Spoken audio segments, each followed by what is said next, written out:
welcome to A Talk with Precious. I am Precious Archibald, a writer and a self-published author. Here on my channel, we talk about a whole lot ranging from books to writing, self-publishing, financial management, sex education, as well as relationship. And so today we're gonna be talking about the 5 stages of relationship. Yeah, don't be surprised to learn that relationships are in stages. We have the first, the second, the third, and the fifth. Yeah. And most times we assume that the initial stage of a relationship is gonna be where the relationship actually progresses.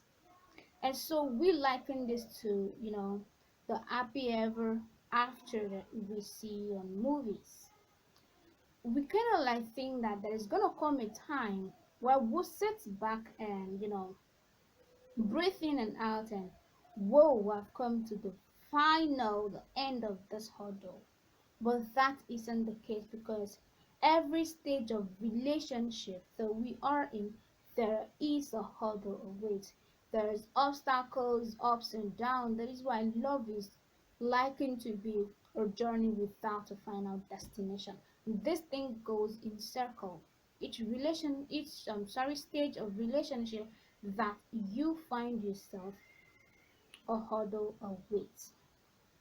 And so now we'll be talking about the first stage of relationship, which is the marriage. Yeah, as the name implies, this is the marriage. This is when the boy and the girl come together. Yeah, this stage I call it the honeymoon stage. This is the stage where you have the sweet sex, the romance, the cuddling, the kissing, the butterflies. This is where you have all of that involved. And with so much butterflies in our belly, we think that this stage of a relationship is where we finally arrived. At this stage, we don't seem to see red flags. The boy is perfect, the girl is perfect, we're compatible, everything is okay. In fact, you don't even want to hear somebody talk negative about that person because at this point in time, you are being driven by a biochemical reaction. There's some kind of hormones that are in your brain that are responsible for this infatuation, and you won't even want to hear somebody say, be careful. Relationship doesn't really work like this. You have to compare yourself. If I look, I could actually remember at some point, young as a teenager, when you get to fall in love with, that your high school sweetheart, and then you think all is best. In fact, you don't even want to hear your elder sibling talk to you about this guy. If anybody say be careful, and you feel they are kind of like against you, you feel nobody wants you to be in love, nobody wants you to be loved. My dear, this stage of relationship is usually like that.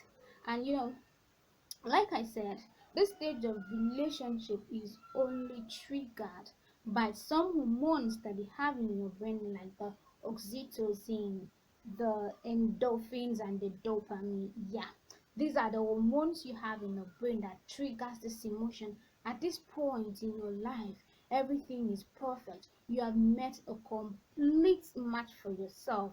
In fact, distance, boundaries melt away. All you are seeing is honeymoon, butterflies, flying. You're seeing the best of everything. You don't want to really sit back to think, is this person actually compatible with me? At this point in your relationship, everything is perfect. The guy is perfect, the girl is perfect. I mean, there's so much closeness and intimacy that you always want to give in. You want to see this person often. You don't want any barrier to come between you and this person. So that is the first stage of relationship. So now, if you happen to find yourself in the stage of relationship, how do you navigate properly without getting hurt, at the third end of it? Because this is an infatuation. Infatuation doesn't last long. It is gonna fade, and if it's fading, if you are not on a very strong side, it's gonna take a whole part of you, and that is why you hear people committing suicide.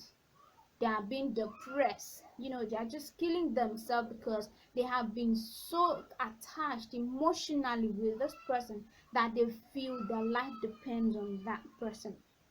So if you happen to find yourself in this dilemma of the first stage of relationship, how do you go about it? Firstly, my dear, I would advise you to enjoy in the moment. Make memories, swim, because this is the stage of relationship, that this is the stage of dating that makes it intriguing. Okay, this is the stage where you really, really, really enjoy it.